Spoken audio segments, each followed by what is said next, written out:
يا بلادي يا بلادي أنا بحبك يا بلادي يا بلادي يا بلادي أنا بحبك يا بلادي يا بلادي يا بلادي أنا بحبك يا بلادي يا بلادي يا بلادي أنا بحبك يا بلادي. قولوا لأمي ما تزعليش وحياتي عندك ما تعيطيش. قولوا لأمي ما تزعليش وحياتي عندك ما تعيطيش. قولوا لها معلش يا أمي أموت أموت وبلدنا تعيش. أمانة تبوسولي إيديها وتسلمولي على بلادي. يا بلادي يا بلادي أنا بحبك يا بلادي يا بلادي يا بلادي أنا بحبك يا بلادي. في جسمي نار ورصاص وحديد، علمك في ايدي واسمي شهيد. في جسمي نار ورصاص وحديد، علمك في ايدي واسمي شهيد. بودع الدنيا وشايفك يا مصر حلوة ومسدي، لاخر نفس فيا بنادي. بموت وانا بحب بلادي.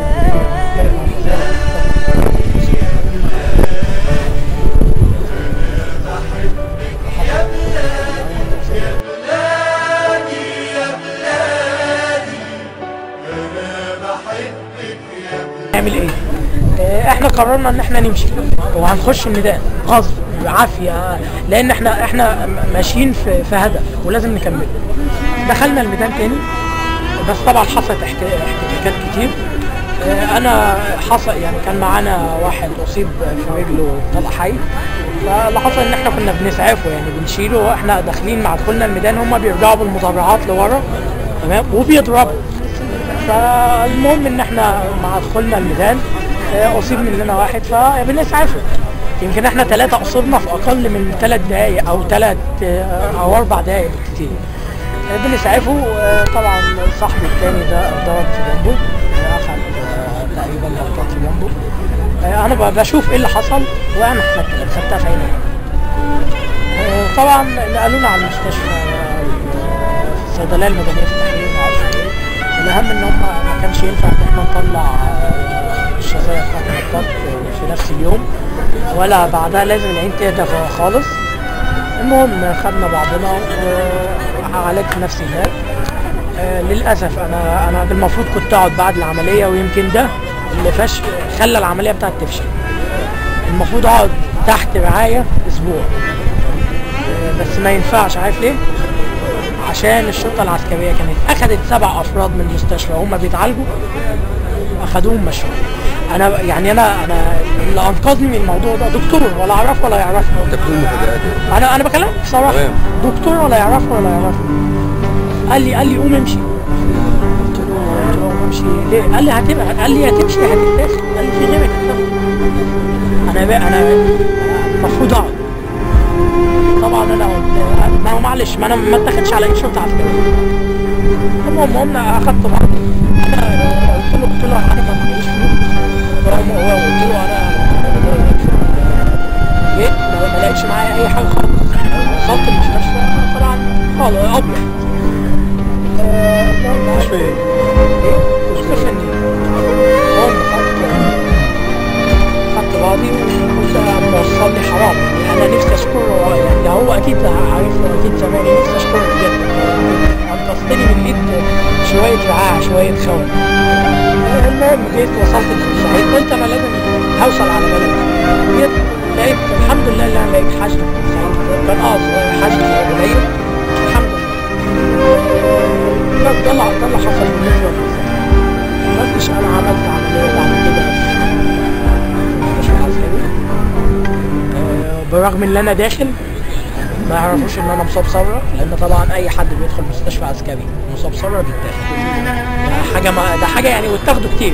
دي رحت مستشفى عسكري ازاي؟ عشان الدكتور اللي كان متخصص في كده هناك، وما ينفعش غيره.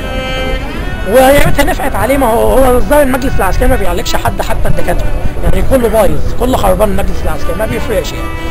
المهم عملت العمليه، ما فيش رؤيه. هم بعتنا فكت المانيا، هم سافرت برلين. طبعا انا مسافر حزين جدا ان في ناس كتير ماتت وناس كتير اتصابت ولسه. هي خلي بالك ما وقفتش على كده. يعني انت سافرت على نفقتك؟ لا، على نفقتي انا. وعلى حاجه ثانيه، الحكومه الالمانيه 50% لمصابي ثوره مصر، و50% يا اما على الحكومه المصريه يا اما على المستوى الشخصي. للاسف الحكومه الالمانيه بتفهم يعني. فالمهم سافرت. انا يعني فرحت جدا ان السفير الالماني كان جالي تاني يوم. قال لي يعني انا بتكلم مع المترجمه، بقول لها يعني هل هو اللي بيقوله ده صحيح؟ قالت لي بيقول لي هو احنا بنفتخر بشباب مصر. شباب مصر يا ريتهم يبقوا شباب المانيا. احنا بيفتخروا بينا بره بلدنا. يا اهالينا افهموا ان انتم يعني المجلس العسكري عامل لكم تضليل كامل هو والاعلام. احنا يعني الراجل فما ينفعش. فاحنا يعني الحمد لله عملت العمليه، وللاسف فشلت تاني مره، ورجعت مصر. انا كنت راجع ببكي في الطياره من الكلام اللي بيتقال علينا، بس قلت الحمد لله ده نصيبي وانا راضي بيه.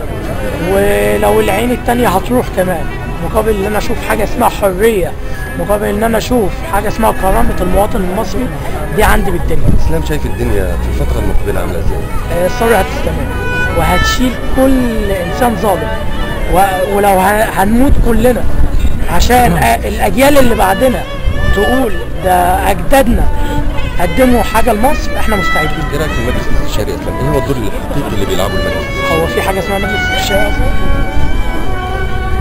هو ما فيش حاجه، ما اعتقدش ان ولا مجلس استشاري ولا مجلس عسكري. يعني يا ريت يروحوا يشوفوا حاجه ثانيه.